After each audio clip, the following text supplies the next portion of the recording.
Feliz sábado, queridos amigos. Que bom que você está aqui conosco na nossa transmissão da Igreja Adventista da Barra da Tijuca. Vamos iniciar agora o nosso culto com louvores. Antes, fique como você está, feche seus olhos e vamos falar com Deus.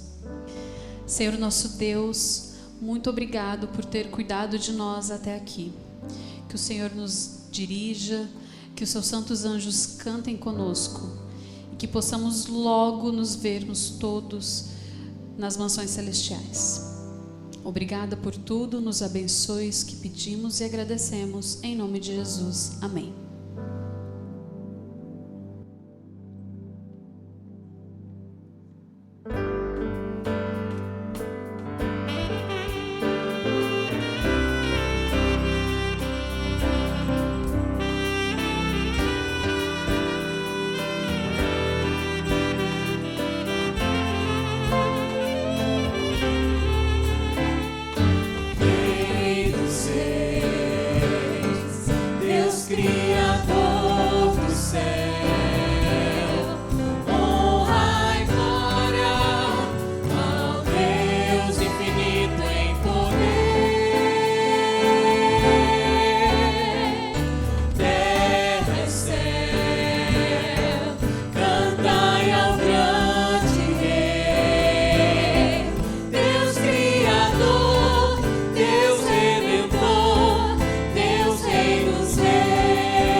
Como o futebol é usado pela missão no Quirguistão?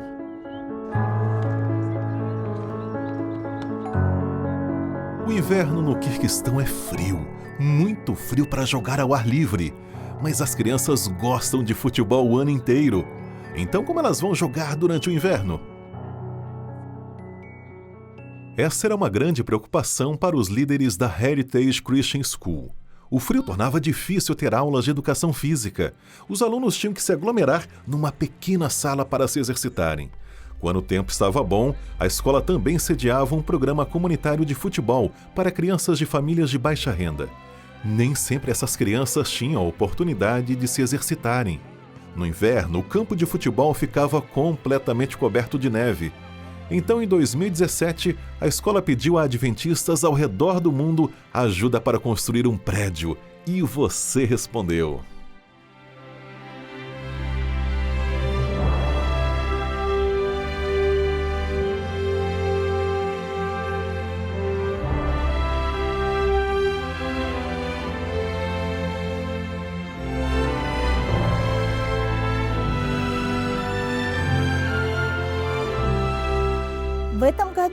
Este ano, temos uma razão especial para nos alegrar, porque agora temos um prédio maravilhoso. Nós conseguimos construir esta estrutura, um complexo multifuncional, graças às ofertas missionárias da Igreja Adventista Mundial. Alunos e professores estão empolgados com o prédio. Eles cediam o programa de futebol comunitário e muitas outras atividades. Uma área importante do prédio é o espaço no qual os alunos podem se reunir para conversarem sobre suas vidas. E não abrimos as portas apenas para os nossos alunos. Também conduzimos muitos programas para professores, pais e para a comunidade. Convidamos pais e vizinhos para ouvirem sobre assuntos importantes, sobre saúde, criação de filhos e fortalecimento de relações familiares.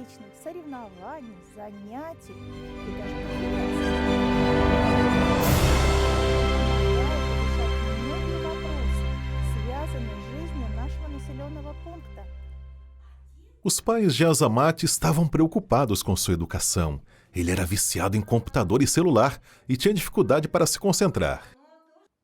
Os pais de Azamat escolheram a nossa escola. No início foi difícil. Ele não sabia como conviver com os colegas de classe, iniciava brigas, era muito agressivo, hostil e ansioso, e era extremamente difícil para ele. Alguém o convidou para o programa de futebol. Os técnicos, os colegas e a rotina ensinaram a Azamat a se relacionar com as pessoas e ser responsável. Ele se destacou e aprendeu o esporte bem rápido. Hoje, Azamat mudou muito. Ele é um jovem maravilhoso que caminha com Deus, confiando e pedindo sabedoria a Ele. E tudo graças à escolinha de futebol. Muitas vidas foram transformadas por essa escola. Azamat é apenas uma delas. Graças à sua oferta missionária, este prédio foi construído e está tendo impacto em um número de pessoas que jamais saberemos. Mas Deus conhece cada uma delas. Ao ver como os jovens mudam, como a sua visão de vida muda, como a reavaliação de valores acontece, você entende que tudo isso não é em vão. Deus realmente tem um plano maravilhoso e ficamos impressionados que Ele tenha nos escolhido para participar desse plano.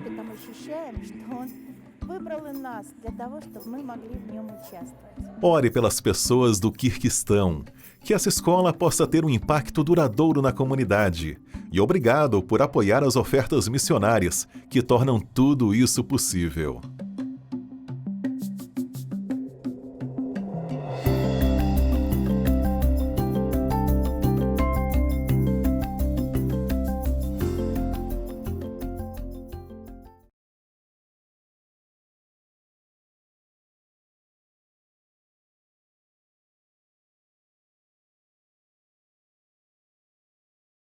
Olá, um feliz sábado. Nós somos aqui da Igreja Adventista da Barra da Tijuca. Sou Cleverson, estou aqui com a minha amiga Miriam Furtado. E nós vamos, por mais um sábado aqui, recapitular esse maravilhoso estudo da lição da Escola Sabatina.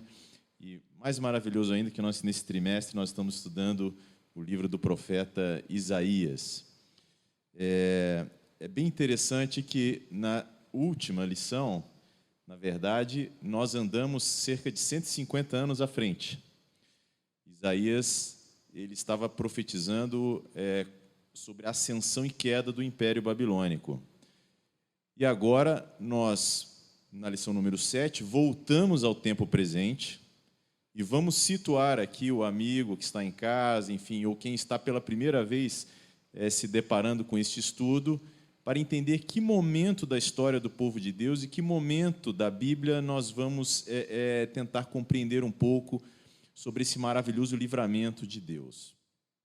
Lembrem vocês que, durante uma aliança que houve entre o reino de Israel do Norte, que era um reino antigamente, fazia parte do mesmo reino de Judá, junto com a Síria, esta aliança ela intentou invadir Judá, onde tinha um remanescente do povo de Deus, onde estava ali na sua capital, Jerusalém.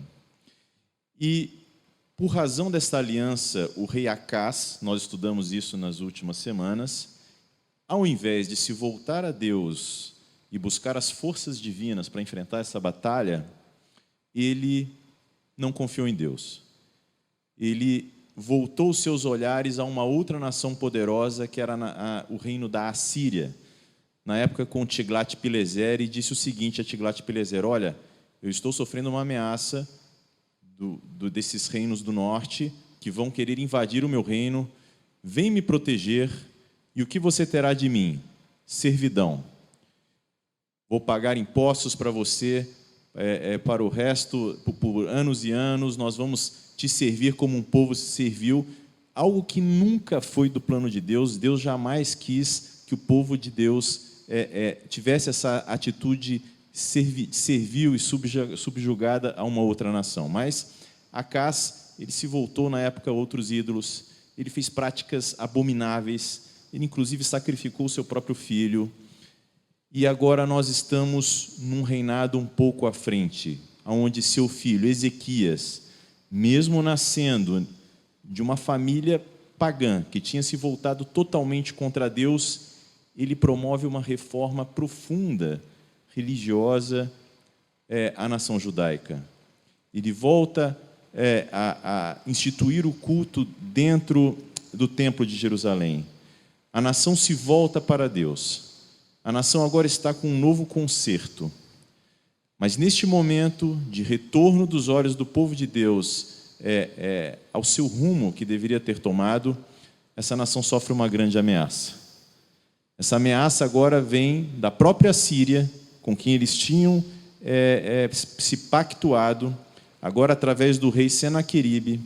Senaqueribe ele vem invadindo todas as cidades de Judá, cidades importantes como Laquis, como Samaria, e agora Senaqueribe, com um exército poderosíssimo, se posta diante de Jerusalém, na qual Ezequias agora era o rei.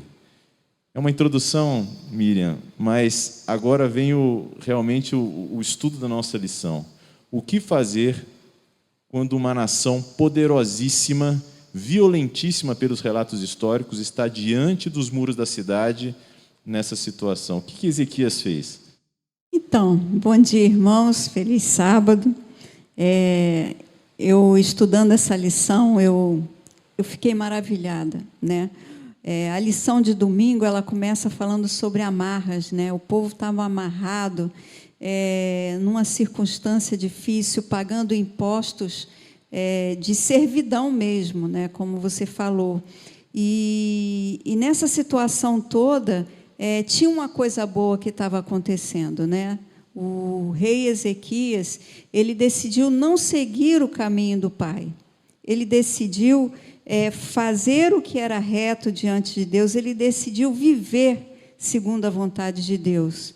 E no decorrer do estudo, eu vi que ele não somente decidiu mas ele preparou o povo.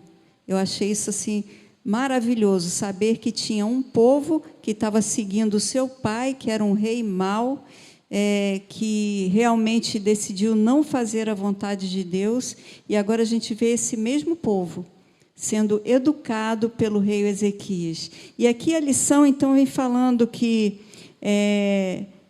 Ezequias, ele se rebelou, ele não quis mais pagar impostos, né? Ele não quis mais servir a um rei que não era temente a Deus. Ele decidiu no seu coração de viver dessa forma.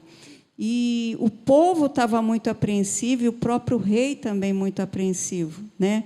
E aí a gente vê, então, o rei Senaqueribe mandando uma mensagem para o rei Ezequias, e uma mensagem...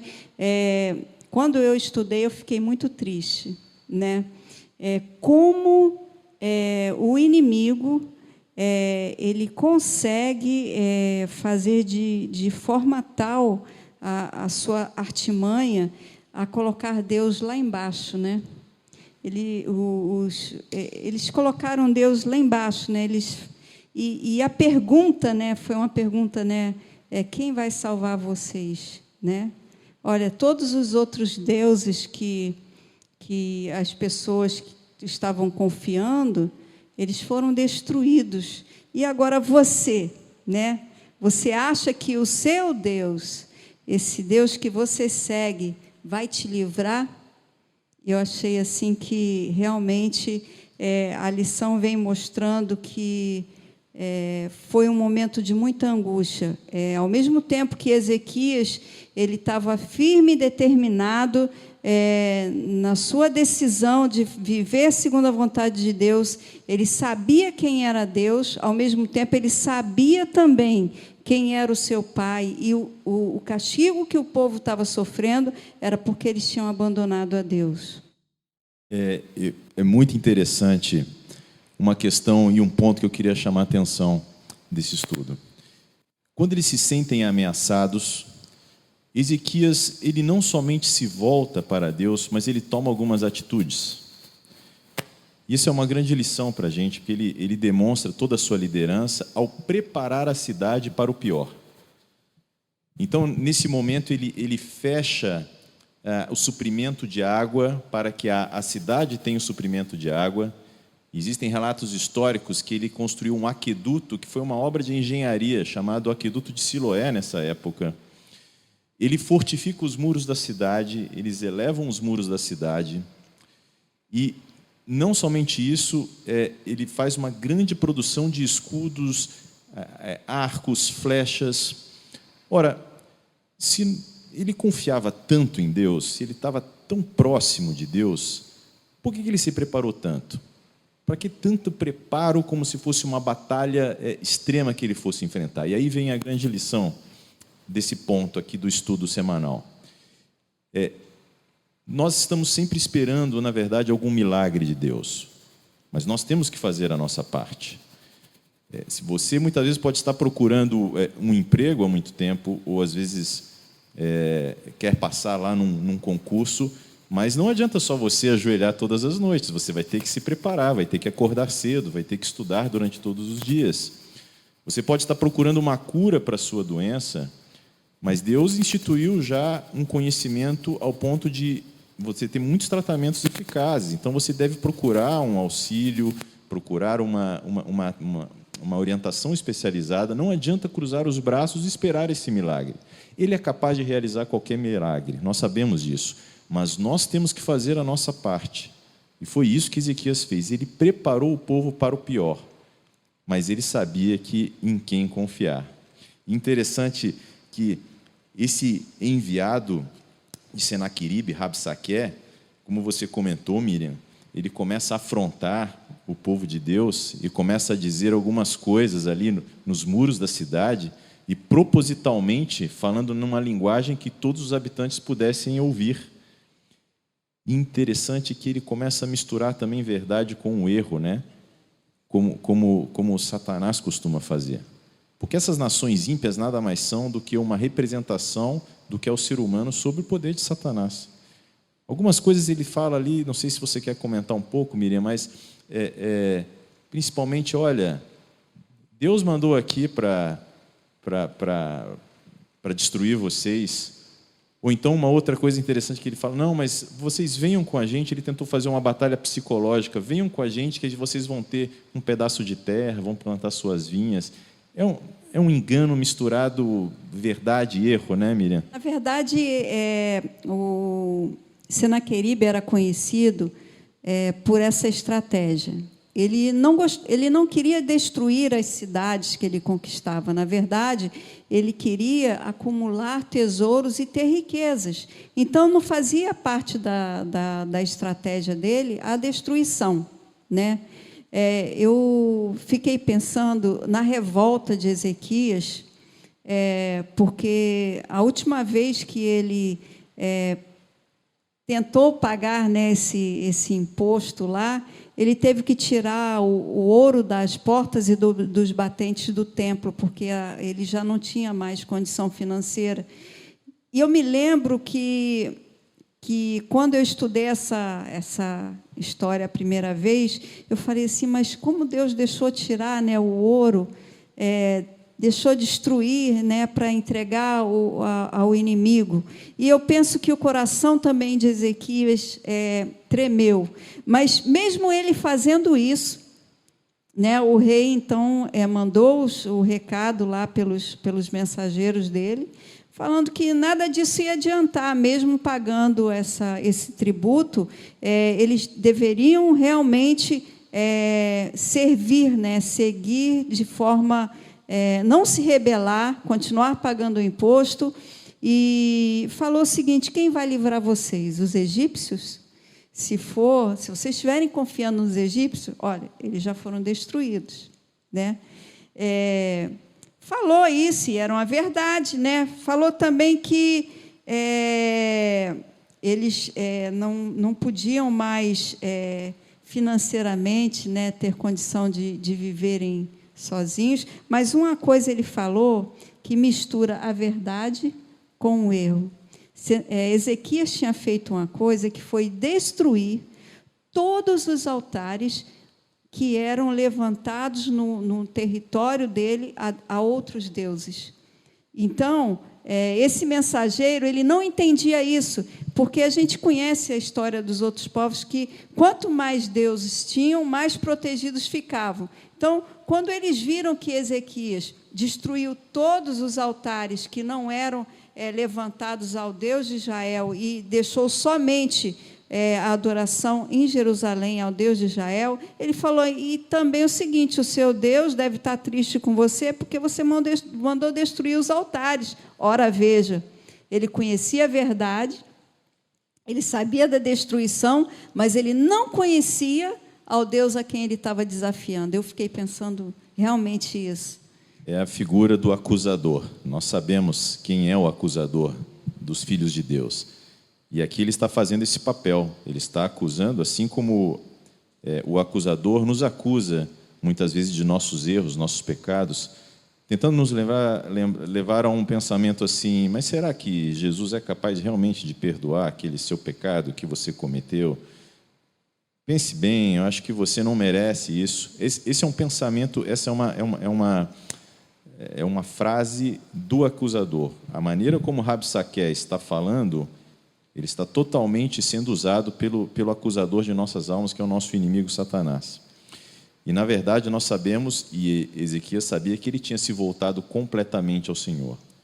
De qualquer maneira, após ouvir toda essa pressão psicológica, eles tomam uma atitude que mostra como eles estavam próximos a Deus. Eles não se desesperam, né? Eles, numa atitude de humildade, de reconhecimento da sua insignificância, eles colocam aquelas vestimentas de saco, como era próprio quando os filhos de Deus eles se deparavam com uma situação de afronta, e quando se humilhavam e voltavam a Deus, e aí eles procuram o profeta Isaías. E achei a mensagem do profeta Isaías extremamente objetiva. Está contido em apenas 2 versos, algo muito maravilhoso, que é simplesmente: não temas, Ezequias, eu estou contigo.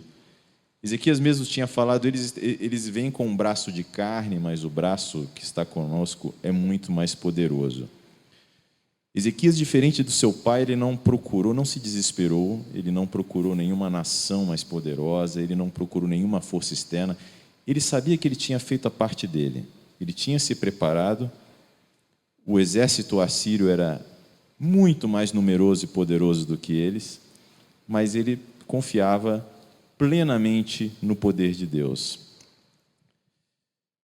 Tem uma oração aqui de Ezequias que identifica um pouco como ele se dirigia a Deus nesse momento, né? Então ele coloca alguns atributos aqui que são bem interessantes, né? Deus como Criador, Deus como mantenedor, aquele onde nada o que acontece se passa desapercebido do poder de Deus. E ele sabia que aquela afronta de Rabsaque tinha muita mentira ali, porque se os assírios invadem Jerusalém, eles não iam simplesmente pegar e dar um pedaço de terra para cada um, como ele estava prometido.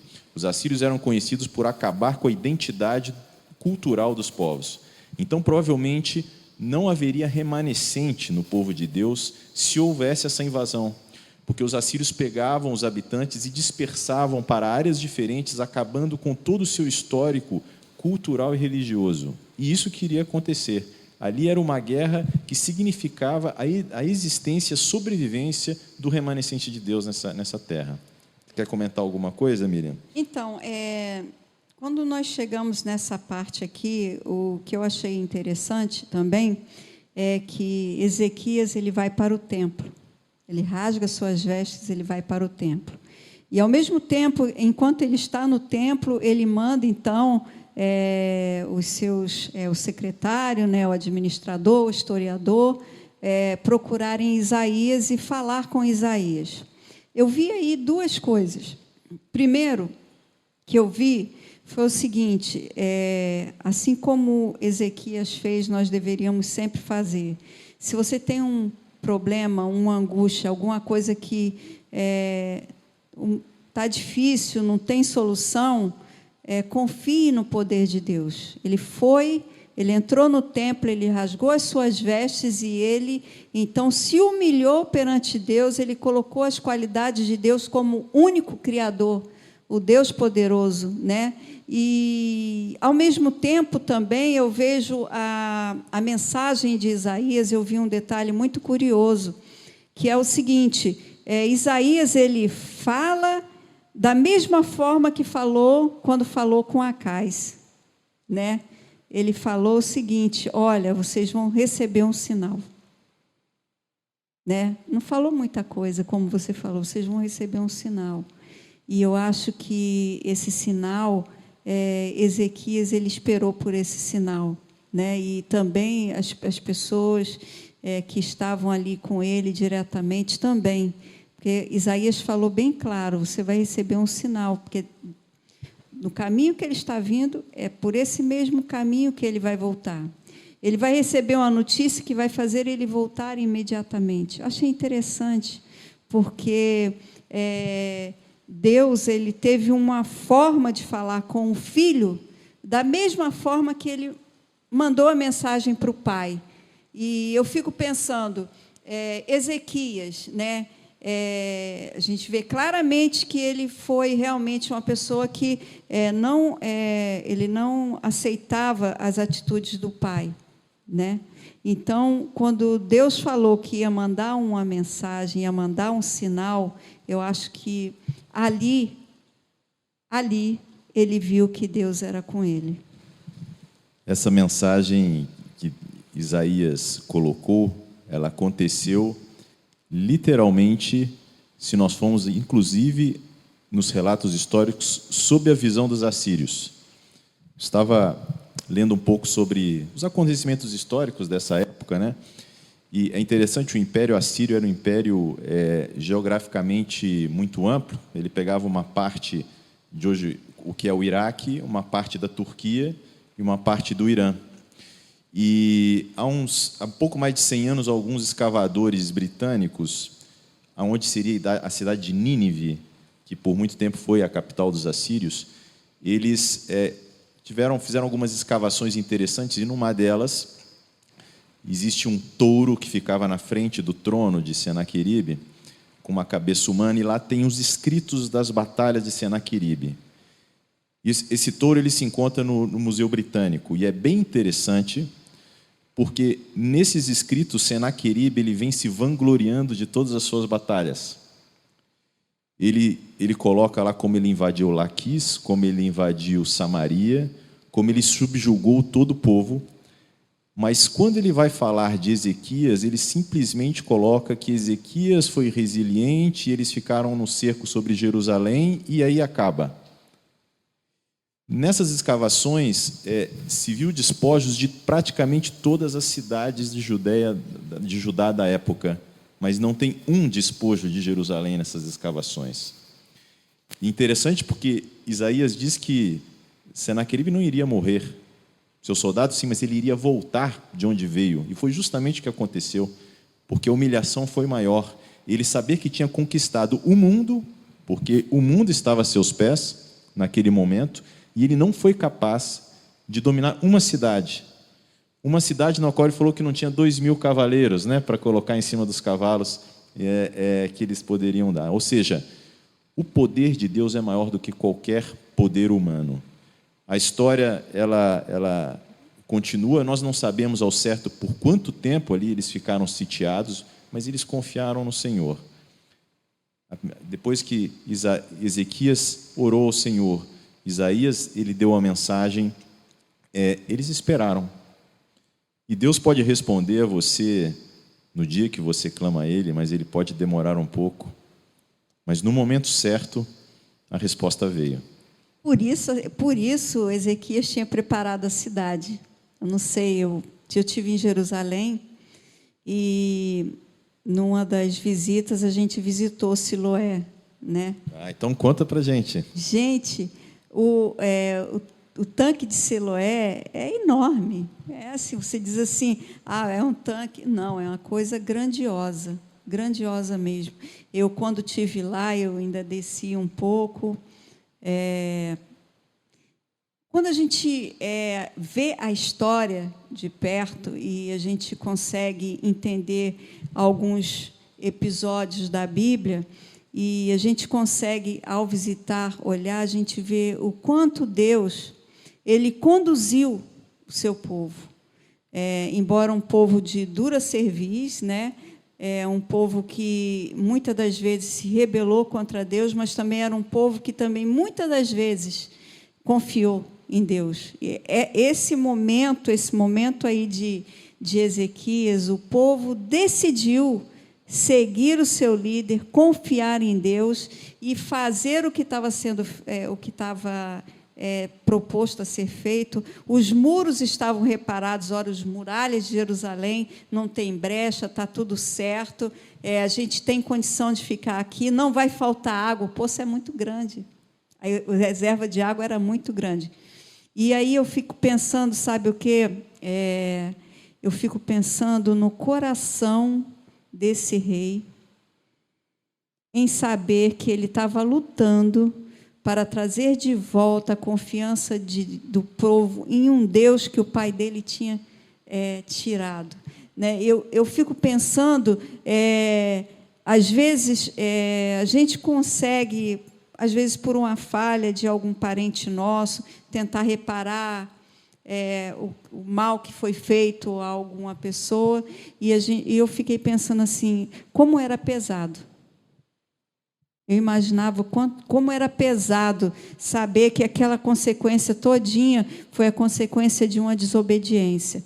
E aqui, quando a lição ela continua falando, ela fala no título da lição que é abalado, mas não abandonado, né? Então, eu fiquei pensando, Deus ele realmente deixou que o povo se abalasse, né? Deixou que o povo sentisse realmente que necessitava, que dependia de Deus, e ali naquele momento o povo resolveu confiar, e Deus foi fiel em trazer a salvação para o seu povo. E a resposta de Deus veio no momento certo, mas veio de maneira definitiva. O anjo do Senhor, em um ataque único, ele aniquilou 185 mil soldados. É praticamente impossível nós acreditarmos como 185 mil soldados não puderam invadir uma cidade única, mas foi o que aconteceu. E Senaqueribe volta e tem um fim trágico. Ele é aniquilado pelos seus próprios filhos. A história nos conta. Ou seja, Deus respondeu no momento em que era o momento dele e de maneira definitiva. Quando Deus responde, quando Deus atua, Ele nunca atua pela metade, Ele atua de maneira definitiva. E foi o que aconteceu. Ezequias e o povo saíram desse momento muito mais unidos a Deus, muito mais voltados para aquele que tinha sido seu criador e mantenedor, do que em qualquer momento da história recente de Judá. E agora Ezequias, após passar esse momento duro, nós vamos caminhando para o final da lição. Ele é acometido de uma doença grave, que nós não sabemos qual a doença, talvez um câncer, uma doença que tinha um tempo de vida curto pelo prognóstico da época, e novamente Ezequias se volta a Deus, e ele pede um sinal. Interessante que ele pede um sinal que, do ponto de vista científico, exige uma mudança sobrenatural nas forças da natureza, né, Miriam? E Deus atua no movimento de translação e rotação da Terra e é como se o sol voltasse no entendimento da época, e foi um sinal maravilhoso. Um sinal tão maravilhoso que Babilônia, que na época era uma nação pequena, mas era uma nação com muitos cientistas e astrônomos, ao entenderem que aquele sinal que tinha ocorrido, ele aconteceu simultaneamente à cura da doença de Ezequias, eles vão lá no reino de Judá para entender que Deus é esse, que nação é essa, que pode parar o movimento dos astros e que o rei é curado de uma doença incurável. E aí, qual foi a atitude de Ezequias, Miriam? Então, aí ele ficou orgulhoso, né? Eu acho que por um momento ele esqueceu de dar glórias a Deus. E ele chegou lá, né? As pessoas chegaram para visitar. Eu imagino até que a derrota de Senaqueribe também era comentada nessa coisa. 185 mil homens mortos não é uma coisa a não se levar em conta, principalmente naquela época. Só que aí ele começou a mostrar as riquezas do palácio, né? Ele começou a mostrar as especiarias que tinha, ele começou a mostrar tudo que o reino tinha de bom, mas ele esqueceu de mostrar um detalhe: quem era o Deus de Israel, né? E nós sabemos a consequência desse pequeno ato de Ezequias, porque a Babilônia, que era um reino pequeno na época, depois se tornou uma nação poderosa e veio a cercar e invadir a nação de Judá, e o restante da história vocês conhecem. Mas eu acho que, como mensagem, eu vou deixar aqui o meu pensamento aqui da lição final, é que Deus está disposto a operar o milagre que for possível para nos manter perto dele. Seja uma nação poderosa, seja o inimigo que for que nós tenhamos nesse momento, nenhum inimigo é mais poderoso do que ele. O inimigo do mundo moderno, cada pessoa sabe qual é o seu, né? Mas o braço divino que está conosco é muito mais poderoso que o braço de carne do mundo.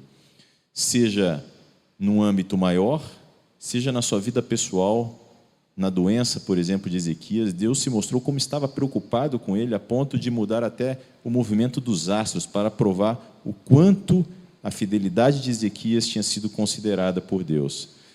Que não tenhamos medo de nada, de nenhuma afronta desse mundo, porque Deus vai dar a resposta no momento certo, e a resposta dele é definitiva. Deus é poderoso, né? Maravilhoso Deus. Que Deus possa nos abençoar, que possamos aprender a confiar em Deus em todos os momentos. Querido Pai, nós te agradecemos pelas bênçãos recebidas e o privilégio que temos, Senhor, de ouvir a Tua palavra e entender. Que possamos ter o nosso coração voltado para Ti, aprender com a experiência, Senhor, de Ezequias e do seu povo, o quanto o Senhor ama e confia que nós vamos fazer a Tua vontade, mas também o tanto que o Senhor é fiel em nos abençoar. É o que te pedimos e agradecemos em nome de Jesus. Amém.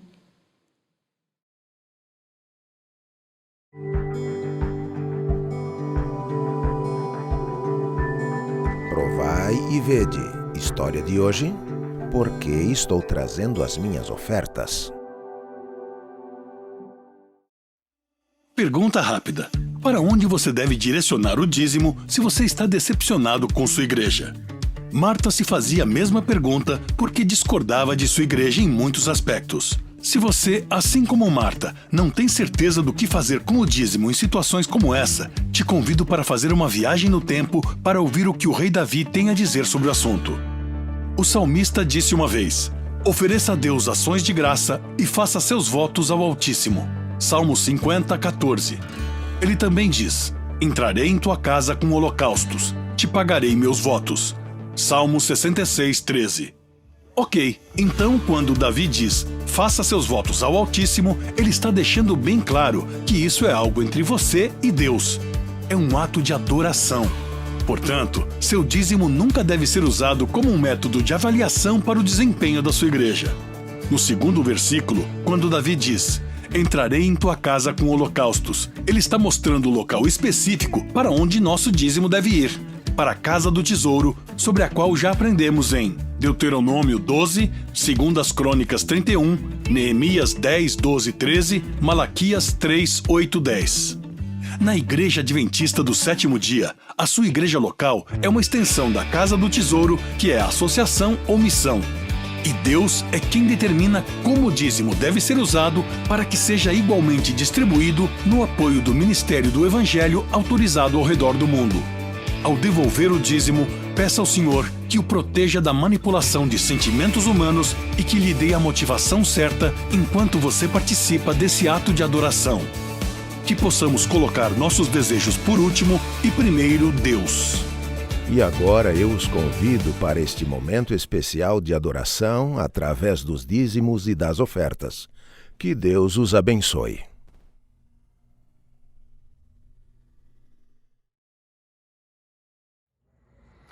Olá, que bom que você está aqui conosco na Igreja da Barra da Tijuca. Seja muito bem-vindo, você que está acompanhando a nossa programação, você que quer adorar o nosso Deus junto conosco, seja muito bem-vindo. Olha, hoje eu tenho 3 anúncios especiais e uma notícia maravilhosa. Eu vou deixar a notícia por último, é uma notícia tão boa que eu vou deixar a surpresa para o final.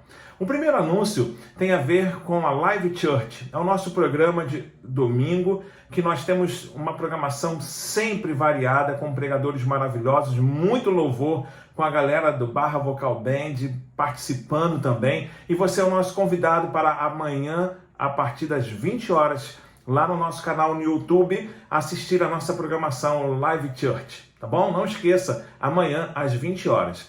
Você sabe que nós temos 2 grupos fortes de oração, os homens de oração e as mulheres de joelho. E esses grupos se juntaram para fazer um culto especial de quarta-feira, com pedidos, testemunhos, muita interação. Você é o nosso convidado também. Toda quarta-feira, às 20 horas, você é o nosso convidado para participar, tanto pelo Zoom como pelo YouTube, e você vai ficar por dentro do que está acontecendo, dos motivos de oração que tem nos levado a cada vez mais clamar ao nosso Deus. Seja bem-vindo ao nosso culto de oração toda quarta-feira às 20 horas, YouTube e Zoom. Agora eu tenho uma notícia especial demais. Nós estávamos aguardando há muito tempo que essa semana, mais precisamente na quinta-feira, dia 18, começam os 10 dias de oração.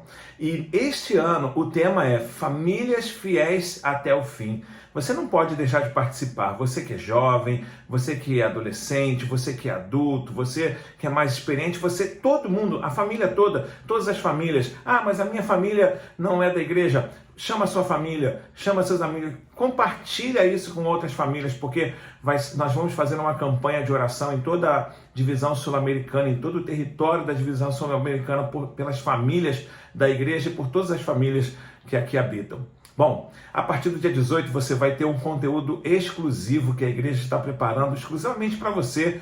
Você vai receber no seu WhatsApp pela manhã. E à noite você vai poder participar também dos grupos de oração. Vai ser uma bênção.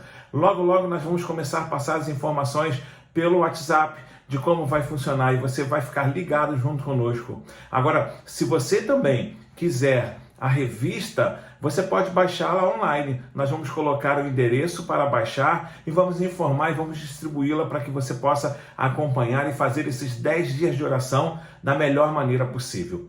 Agora eu quero dar uma excelente notícia para você. Depois desse tempo todo, respeitando todos os cuidados, todos os protocolos de saúde, nós tivemos reuniões que nos aconselharam a ter a igreja presencialmente fechada. Chegou o momento de reabrirmos, amém? Reabrirmos, vamos nos reencontrar novamente. E essa reabertura acontecerá no sábado, dia 20, sábado que vem já.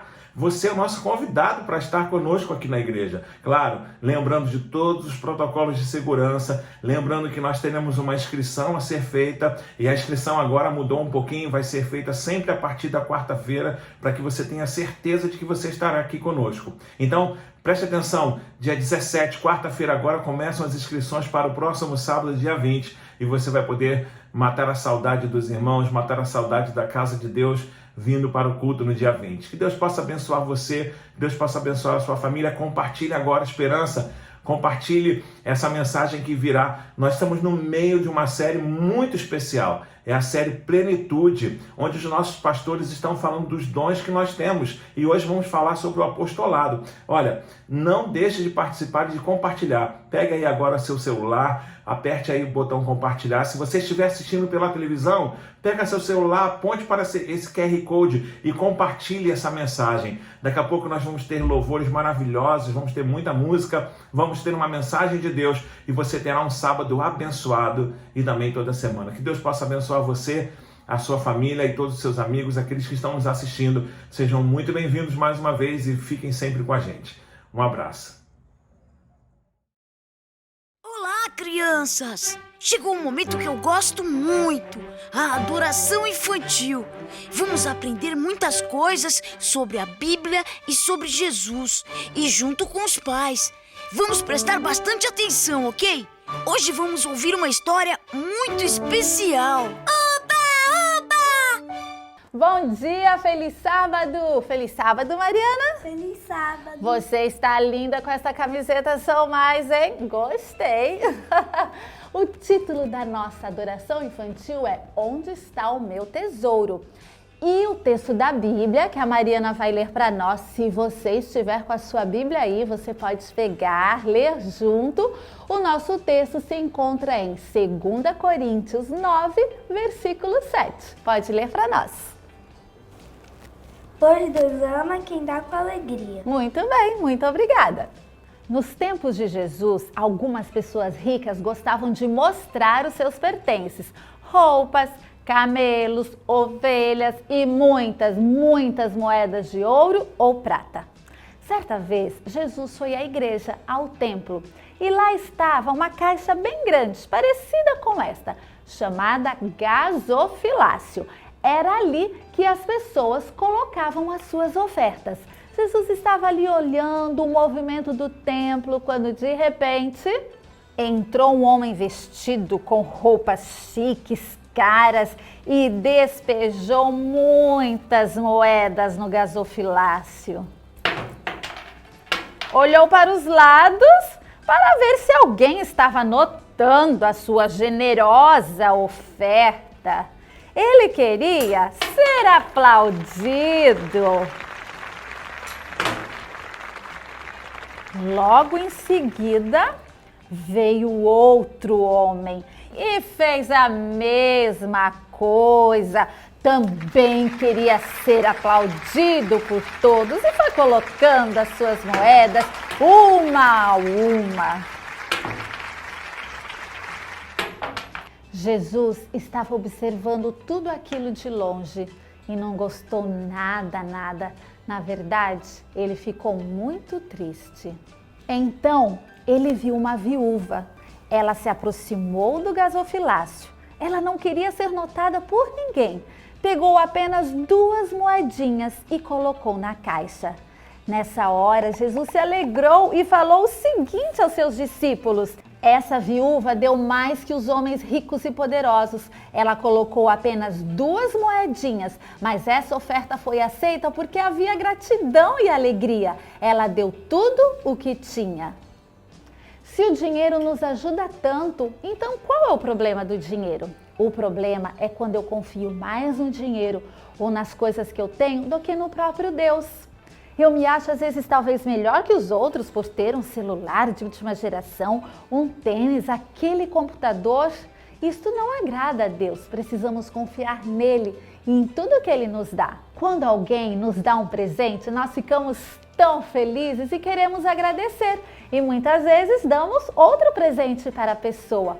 As ofertas funcionam assim. Somos tão gratos a Deus por tantas coisas que Ele nos dá que queremos agradecer e o fazemos através das ofertas também. Quando nós ofertamos a Jesus, Ele tudo vê e fica muito, mas muito feliz.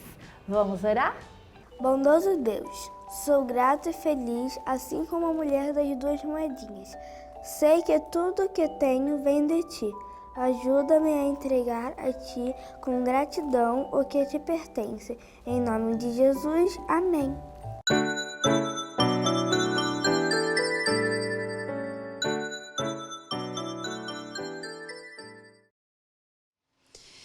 está cada dia mais perto da volta de Jesus. Mesmo que pareça, Ele prometeu que Ele não vai demorar.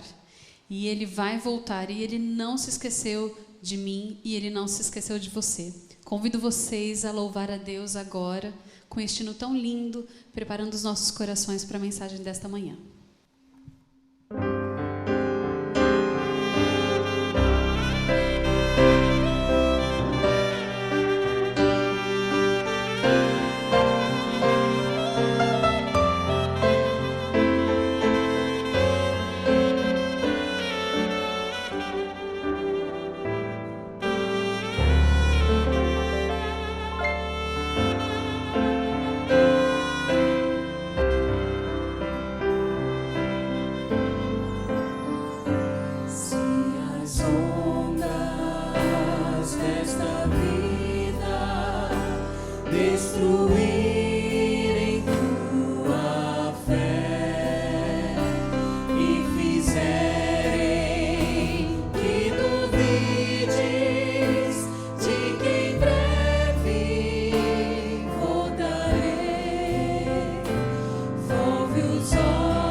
Vamos orar? Maravilhoso Deus, Criador dos céus e da terra, nosso grande e amado Jesus. Obrigado, Senhor, pelas maravilhas das Tuas mãos, pelos milagres do Teu poder. Obrigado, Jesus, pela Tua presença constante em nossa vida. E obrigado, Senhor, porque apesar de uma pandemia, apesar de passarmos tantas dificuldades, termos tido perdas, tristezas, até aqui nos ajudou o Senhor. Obrigado, Senhor, porque a alegria de Cristo em nossas vidas é viva. Obrigado, Senhor, porque a esperança do Teu Santo Espírito é maior que qualquer das dificuldades. Pai, queremos Te entregar completamente nas Tuas mãos. Queremos que seja o nosso Deus, o nosso Rei, Queremos sentir a Tua santa presença neste sábado. Pai, queremos entender e conhecer os caminhos de ser um discípulo Teu. Unja-nos poderosamente, para que cada vez mais possamos ver as maravilhas das Tuas mãos. Pai querido, Pai amado, obrigado por tanto carinho e por tanto amor, Paizinho. Obrigado porque és o nosso Deus e não estamos sós. Obrigado porque a luz da Tua vida, a luz do Teu caminho, ilumina a escuridão das nossas vidas. Obrigado, Senhor. Continua conosco. Dai-nos um sábado cada vez mais poderoso nas Tuas mãos e que possamos receber e sentir a unção do Teu Santo Espírito. Porque no nome de Jesus seja feita a Tua vontade. Amém, Senhor. Eu te peço, Senhor, ouve a minha oração.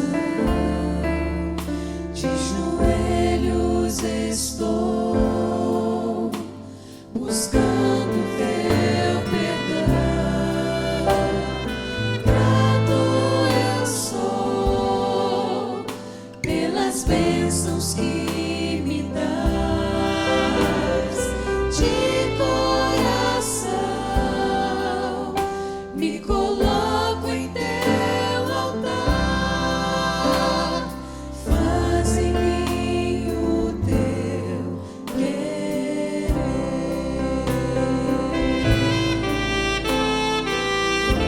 em mim o Teu querer.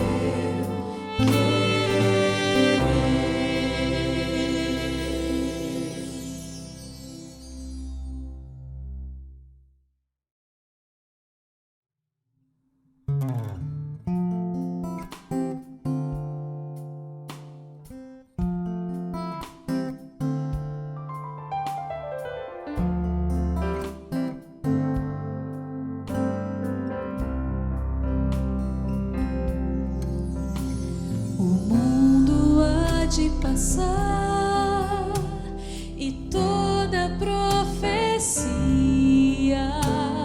os dons, as línguas e tudo mais que existir.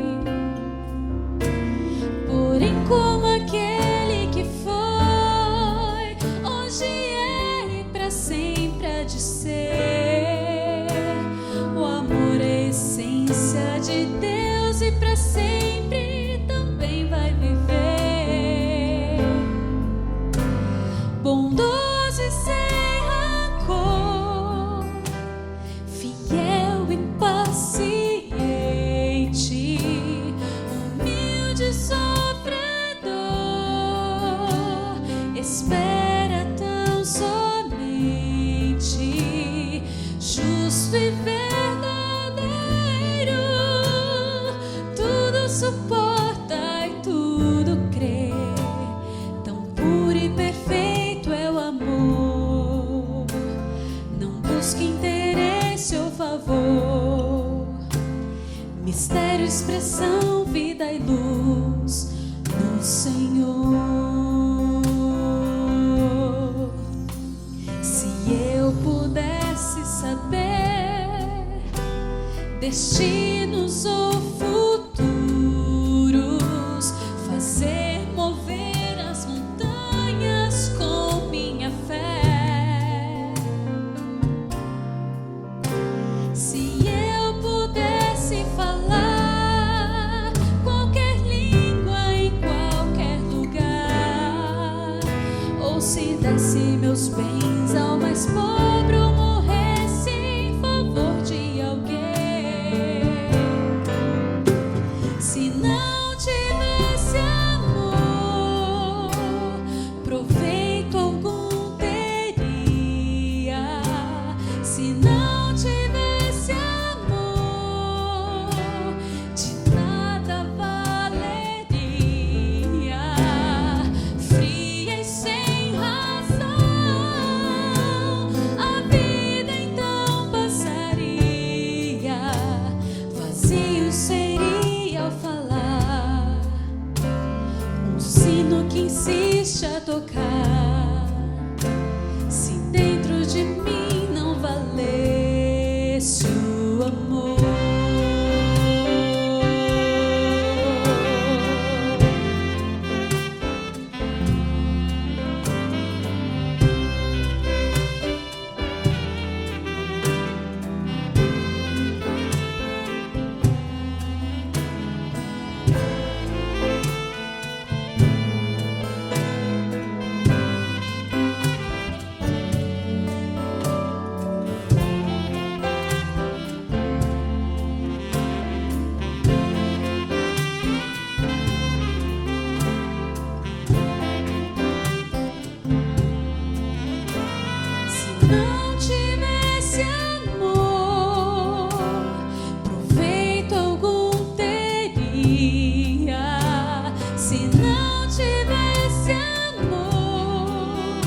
de mim não valesse o amor.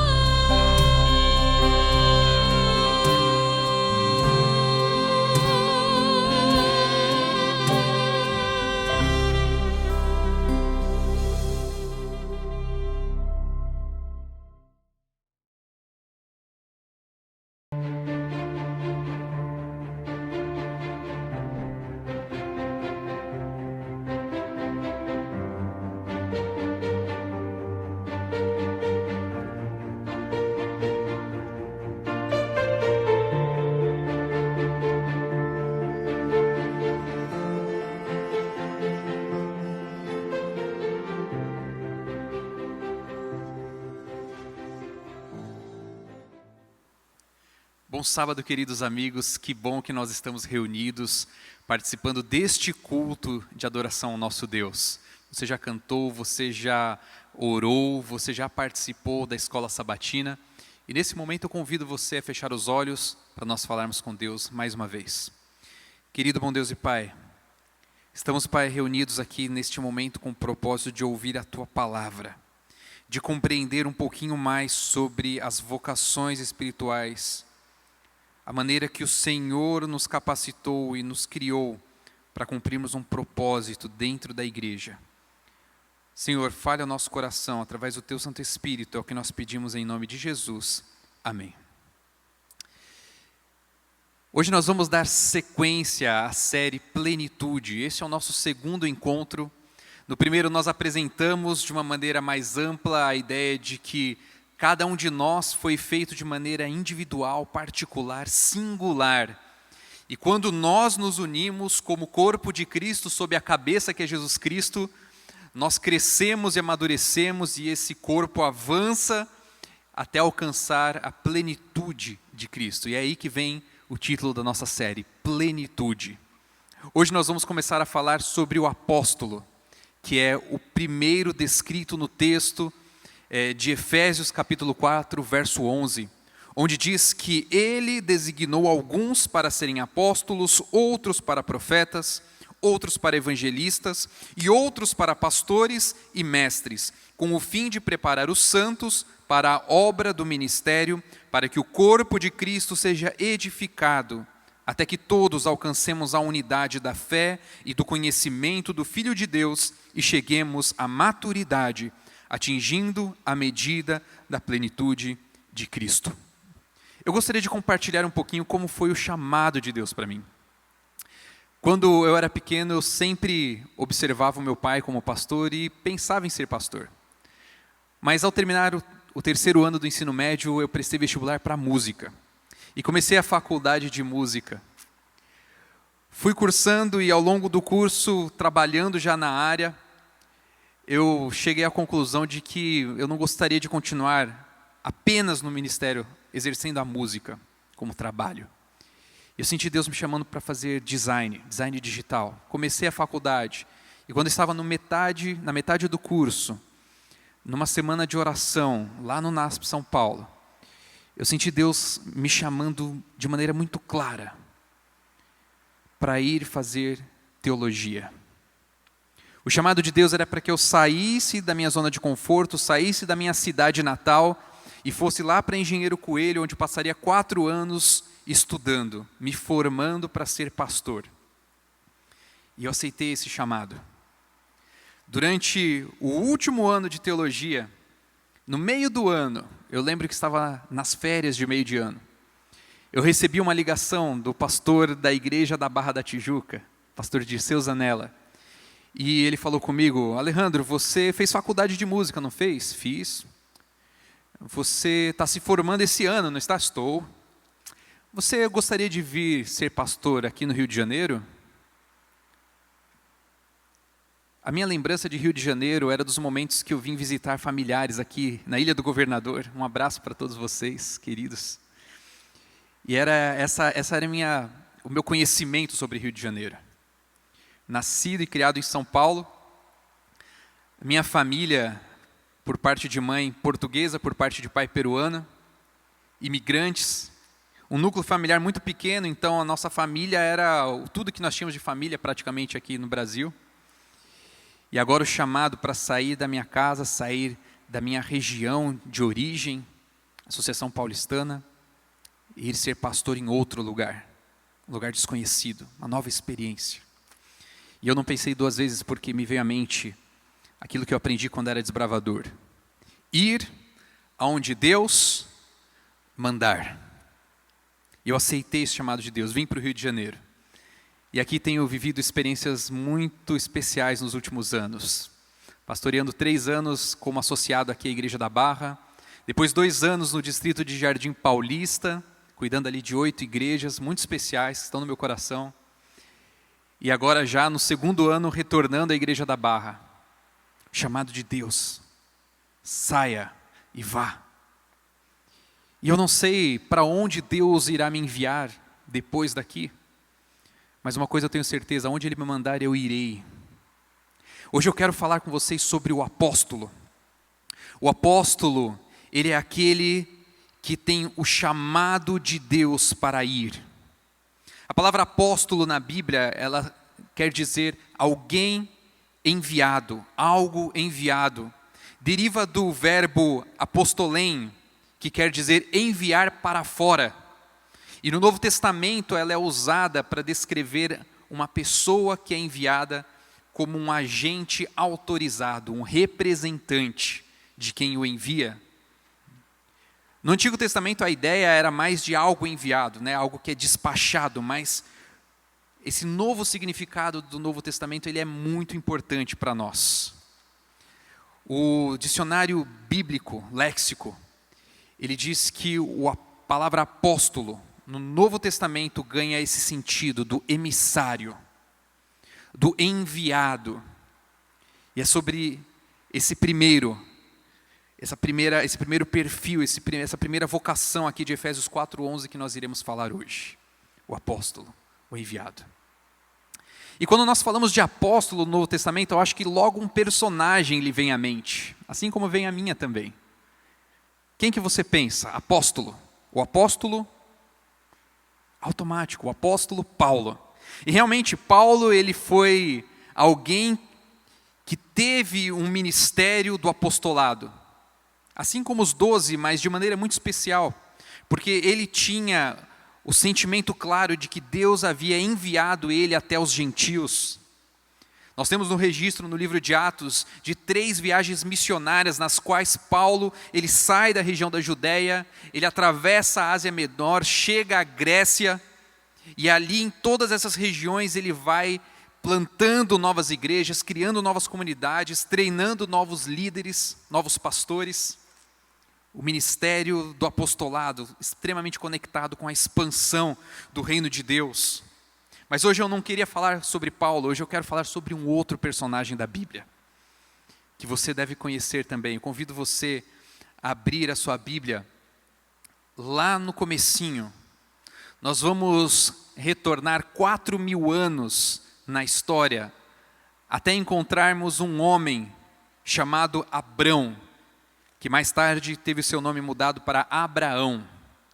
E nós vamos entender como foi o chamado de Deus, o envio de Deus para ele. Abra sua Bíblia, capítulo 12 de Gênesis, nós vamos ler a partir do verso 1, onde nós encontramos o registro do chamado de Deus para Abrão. O verso 1 diz assim: Então o Senhor disse a Abrão: saia da sua terra, do meio dos seus parentes e da casa de seu pai, e vá para a terra que eu lhe mostrarei. Farei de você um grande povo e o abençoarei. Tornarei famoso o seu nome e você será uma bênção. Abençoarei os que o abençoarem e amaldiçoarei os que o amaldiçoarem. E por meio de você todos os povos da terra serão abençoados. Partiu Abrão, como lhe ordenara o Senhor, e Ló foi com ele. Abrão tinha 75 anos quando saiu de Harã. Deus chamou um homem e a sua família e prometeu abençoar não apenas ele, mas através dele, através da sua família, todo o mundo. Isso é fantástico porque nós vemos aqui Deus sendo apresentado não apenas como um Deus local, uma divindade tribal, um Deus insignificante como os deuses pagãos daquela época. E isso fica claro pelo contexto onde o chamado de Abraão acontece. Nos 11 capítulos que antecedem esse chamado, nós vemos claramente que Deus é o Criador, não apenas do planeta Terra, mas de todo o universo. Ele é o Criador não apenas da região da Palestina, mas de toda a Terra.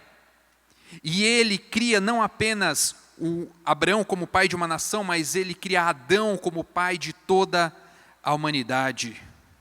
O chamado e as promessas feitas por Deus a Abraão tinham como propósito não apenas abençoar um povo específico, mas alcançar, primeiramente, a sua família, toda a terra e, num momento final, todo o universo. Todo o universo. O texto nos diz claramente, Deus disse a Abraão, saia e vá. O chamado do enviado, do apóstolo. Esse é o primeiro que é registrado na Bíblia como tendo sido enviado. E aqui nós encontramos 3 promessas que acompanham a ordem de ir. Vai. A primeira promessa é a promessa da posteridade. E você reparou como Deus, aqui no verso 2, diz claramente, eu farei de você um grande povo. Abraão, saia da sua família e agora você vai formar uma outra família. As famílias serão multiplicadas. A bênção da posteridade. E Deus muda o nome de Abrão para Abraão. Abrão quer dizer o pai exaltado, mas Abraão quer dizer o pai de uma multidão. Isso está registrado lá em Gênesis 17, verso 5. Nós temos uma segunda promessa. A segunda promessa, ela tem a ver com uma terra. Aqui nós temos no final do verso 1 dizendo que vá para a terra que eu lhe mostrarei. Abrão, você irá para uma outra terra, uma nova terra. Abrão, a influência que eu quero que você tenha, ela não é apenas local. Nós precisamos expandir geograficamente. Abrão, vai para outra terra. Porque afinal de contas, o propósito é alcançar todo mundo. E a terceira promessa é a promessa de uma bênção. E se você reparar, a partir do verso 2, nós temos aqui a expressão bênção ou abençoar aparecendo 5 vezes. Farei de você um grande povo e o abençoarei. Tornarei o seu nome famoso e você será uma bênção. Abençoarei os que abençoarem e amaldiçoarei os que amaldiçoarem. Por meio de você, todos os povos da terra serão abençoados. Veja que interessante. O chamado para sair e ir, ele está conectado com o desejo de Deus. Não apenas abençoar uma família, uma comunidade, mas o seu desejo de abençoar toda a terra. O objetivo de Deus está conectado com toda a humanidade. Através da vida de Abraão e da vida também dos apóstolos enviados por Cristo e dos apóstolos modernos, Deus deseja que novas famílias sejam formadas ao redor do mundo, novas comunidades cristãs. Ele deseja que novas geografias sejam atendidas, sejam alcançadas. A expansão geográfica do reino de Deus. E Ele deseja, finalmente, que toda a humanidade seja abençoada. E você sabe muito bem que no nosso DNA adventista nós temos a missão de pregar o Evangelho aonde? A todo o mundo. Isso está conectado diretamente com a vocação espiritual do apostolado. Eu queria traçar um perfil do apóstolo para você entender melhor quem é o apóstolo. O apóstolo, ele é aquele que a singularidade do seu ministério reside na capacidade de trabalhos pioneiros, inovadores, de missão. Ele tem o perfil de supervisionar e de enviar pessoas para novas regiões, para novas áreas a serem alcançadas. Ele tem um senso muito forte, essa pessoa, de que ele foi enviado e tem um propósito específico conectado com esse envio. O apóstolo ele tem um sentido interno, uma urgência ligada ao futuro, uma consciência das necessidades de amanhã. O ministério apostólico ele procura atender e envolver causas de importância que são maiores que eles mesmos. A mentalidade é uma mentalidade translocal, uma mentalidade maior, mais abrangente do que o imediato, do que o local. O apóstolo ele é o guardião do DNA da organização. Se nós somos uma igreja missionária, com um propósito missionário, uma missão mundial, é o apóstolo que é o guardião desse DNA missional, do envio, de alcançar a todo mundo. Normalmente, a pessoa que tem o perfil do apóstolo, ela é empreendedora, pioneira, estrategista, busca iniciar na organização ou no indivíduo esse propósito de serviço, de missão. Comunidades apostólicas causam impacto através da sua extensão, se expandem. Pessoas apostólicas promovem mudanças, movimento. E assim, as influências apostólicas asseguram que o cristianismo seja transmitido de um contexto para o outro, de uma época para outra. Veja que fantástico a necessidade da igreja de apóstolos. O apóstolo é aquele que tem no seu coração o incômodo de ficar apenas num local. O apóstolo ele não se sente satisfeito apenas em frequentar a igreja e ficar aqui sentado assistindo programações ou fazendo eventos fechados. Ele tem um impulso para ir para fora, para alcançar as pessoas onde elas estão. E ele não somente se sente enviado, mas ele também mobiliza pessoas, ele envia pessoas, motiva pessoas a saírem do seu status de comodismo e a tentarem novas coisas, a buscarem pessoas onde estão. Esse é o perfil do apóstolo. E quando eu penso no apóstolo, eu não consigo deixar de falar sobre aquele que é o maior apóstolo. A Bíblia registra lá em Hebreus, no capítulo 3, verso 1. Portanto, santos irmãos, participantes do chamado celestial, fixem os seus pensamentos em quem? Em Jesus, apóstolo e sumo sacerdote que confessamos. Jesus Cristo é, por excelência, o maior apóstolo. Jesus Cristo é aquele que foi enviado do céu em missão a essa terra. Jesus Cristo é aquele que deixou a família do céu, o seu lar, todo o conforto que existia para ele como Rei dos Reis e Senhor dos Senhores, e veio obedecendo o envio de seu Pai. Nós lá na carta de 1 João, no capítulo 4, verso 9 e 10, nós encontramos claramente a ideia de que ele foi enviado. Diz que Deus manifestou o seu amor entre nós. Ele enviou o seu Filho unigênito ao mundo para que pudéssemos viver por meio dele. E nisso consiste o amor. Não em que nós tenhamos amado a Deus, mas em que Ele nos amou e fez o quê? Enviou o seu Filho como propiciação pelos nossos pecados. Deus amou e enviou o seu Filho. Jesus Cristo é o enviado que expandiu o seu reino até onde nós estávamos perdidos.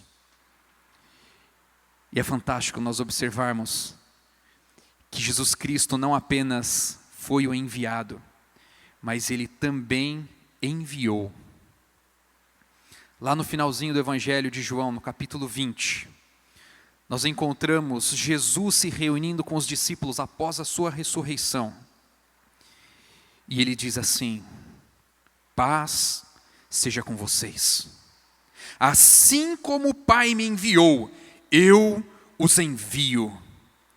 Assim como Jesus foi enviado pelo Pai, agora Ele enviou os seus discípulos, e agora eles não são mais chamados de discípulos, agora eles são apóstolos, os enviados.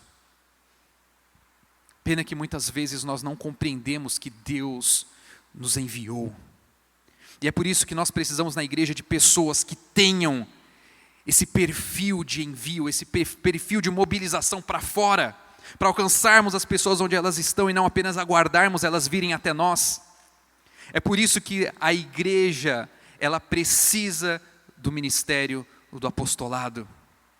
E eu tenho certeza que hoje estão me ouvindo aqui pessoas que se identificaram não apenas com a minha história, pessoas que se identificaram não apenas com o chamado de Deus para Abraão, para sair e ir, mas que tem no seu coração muito forte a certeza de que Deus quer que elas vão para novos lugares, expandam o reino, alcancem as pessoas onde estão. Vocês foram chamados para ser apóstolos. E como a igreja é abençoada quando cada um de nós vivemos o sonho de Deus para nós. Quando cada um de nós vivemos as vocações, a vocação que Deus colocou no nosso coração. Como nós somos abençoados quando nós nos envolvemos e nos unimos como igreja, cada um usando os seus dons. E assim a igreja cresce e cumpre a missão que Jesus Cristo nos deixou, alcançando maturidade e a plenitude de Cristo. Eu gostaria de nessa manhã convidar você que se identificou com o perfil do apóstolo a viver o sonho de Deus para você. Eu queria convidá-lo a não deixar essa vocação parada. Nós precisamos de mais pessoas exercendo o apostolado dentro da nossa igreja. E Deus escolheu você que tem esse perfil para mobilizar a igreja, avançar e alcançar novas gerações. Eu quero orar com você. Feche seus olhos, vamos orar. Querido Deus, obrigado porque o Senhor levantou homens e mulheres que foram chamados e foram enviados. Obrigado porque graças a essas pessoas o teu reino se expandiu e chegou até nós. Chegou até este lugar, até a Barra da Tijuca. E porque hoje o Senhor também chama a cada um de nós. E de maneira especial algumas pessoas que têm essa vocação mais latente no seu coração, para sermos enviados, para expandirmos o teu reino, para alcançarmos novas comunidades, para formarmos novas famílias cristãs, Senhor. Querido Jesus, capacite-nos e usa-nos para a tua honra e para a tua glória, para o cumprimento da missão que o Senhor compartilhou conosco. Abençoa cada pessoa que está ouvindo esta mensagem e sente esse chamado no seu coração. É o que eu lhe peço em nome de Jesus. Amém. Antes de nós finalizarmos, nós vamos cantar uma música agora, Mensageiro. Cante bem forte do seu coração. Mas antes de cantar, eu queria fazer um convite para você. Nós estamos preparando um teste para você descobrir qual é a inclinação que você tem para qual dessas 5 vocações espirituais: apóstolo, profeta, evangelista, pastor e mestre. Acesse o link que tem no nosso site, iasdebarra.org/plenitude, e ali você vai poder fazer o teste. E eu convido você a acompanhar as próximas mensagens e conferir se realmente esse teste que você fez é o perfil que você tem.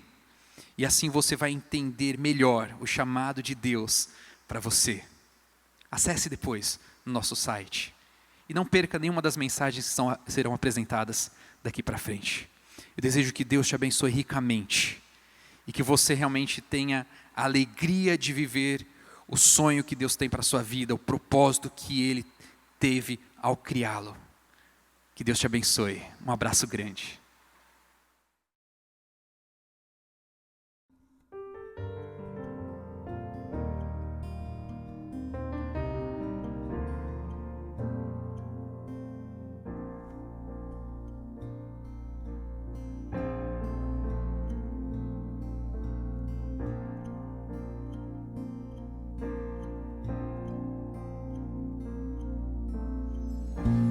Dias que nem sei dizer, não tenho motivação, eu sinto em mim uma dor sem fim. Não sei dizer a razão. Consigo ainda, Jesus, buscar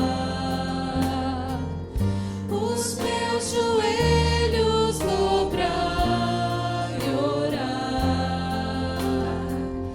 perante Deus, me inclinar, chorar e abrir o meu coração,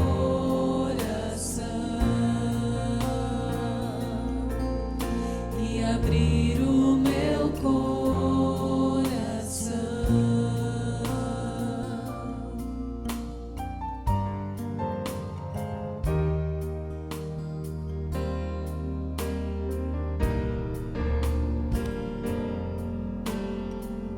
Já posso ver o sol brilhar, o vento amado vem soprar. Sem hesitar, irei sair, de meu Jesus vou falar.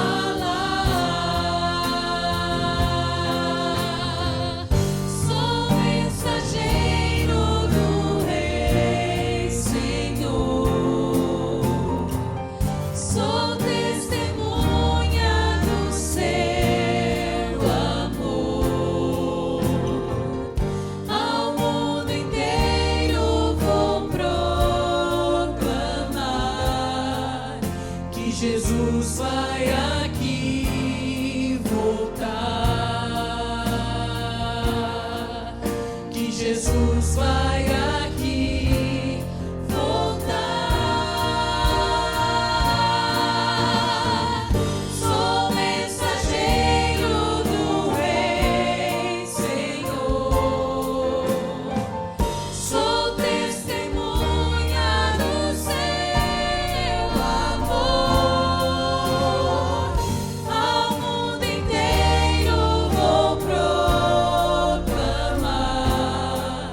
que Jesus vai aqui voltar. Que Jesus vai aqui